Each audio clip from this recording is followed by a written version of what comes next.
Most people think they already know what capitalism is built on. Free markets, minimal government, everyone chasing their own interests so society magically sorts itself out. Ask where that idea came from, and you'll hear the same name.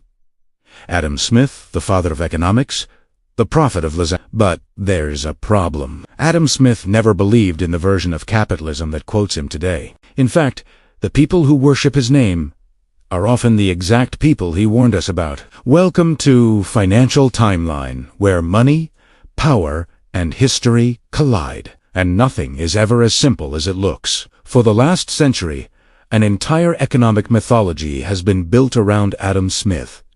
It says, government should stay out, markets should run free, competition naturally creates prosperity. And Smith invented the idea of, it's a clean story. Simple, ideological. But there's one tiny issue. Adam Smith never said any of that. Not once.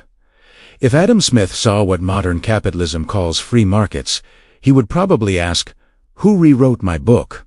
And why did they delete the warnings? Smith wasn't writing in a world of free markets. He lived in 1720s, Scotland, a society dominated by royal monopolies, price-fixing guilds, corporate cartels, and global giants like the East India Company, a corporation with its own army.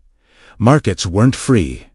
They were rigged. Power and money were entangled at every level. This is crucial because Smith spent most of his life warning about this exact problem. He famously wrote, "People of the same trades seldom meet together, but the conversation ends in a conspiracy against the public."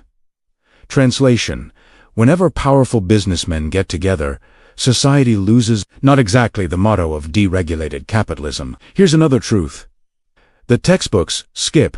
Adam Smith didn't see himself as an economist. He was a moral philosopher. He studied empathy, fairness, and why humans treat each other decently. Before The Wealth of Nations, he wrote The Theory of Moral Sentiments, a book entirely about human morality. Smith believed societies work only when people act with decency. Greed cannot be the foundation of a healthy economy. Markets require moral boundaries. He didn't believe greed drives the world. He believed morality does. Time for the biggest twist. Everyone knows the phrase, the invisible hand. But here's what modern capitalism hides. Smith used the phrase only 3 times across everything he ever wrote. 3. And none of those uses describe a universal law of markets. Not one says, let corporations run free. Government is bad. Deregulation creates prosperity. In fact, the 3 invisible hands mean superstition from history of astronomy, fear from Wealth of Nations, gluttony's physical limits from theory of moral sentiments, not exactly a manifesto for neoliberal economics. So how did one small metaphor turn into an ideology? Powerful groups needed it. The 19th century industrial giants, oil barons, railroad tycoons. 20th century corporations, Chicago school economists, Reagan-era policymakers, pro-business think tanks. They took the one line that benefited them and ignored the hundreds of pages where Smith warned, corporations distort markets, monopolies kill competition merchants, manipulate rules. Power concentrates. Unless regulated, the invisible hand was in TA principle. It was a brand created to justify deregulation. Smith feared a world where corporations would grow so large they could set prices, influence laws, overpowered nations. Welcome to the modern economy. Tech giants shaping information. Retail monopolies crushing competition. Financial institutions so big their failures require national bailouts. These aren't free markets. These are cartels with better PR. And policymakers still invoke the invisible hand as if it's a cosmic safety net.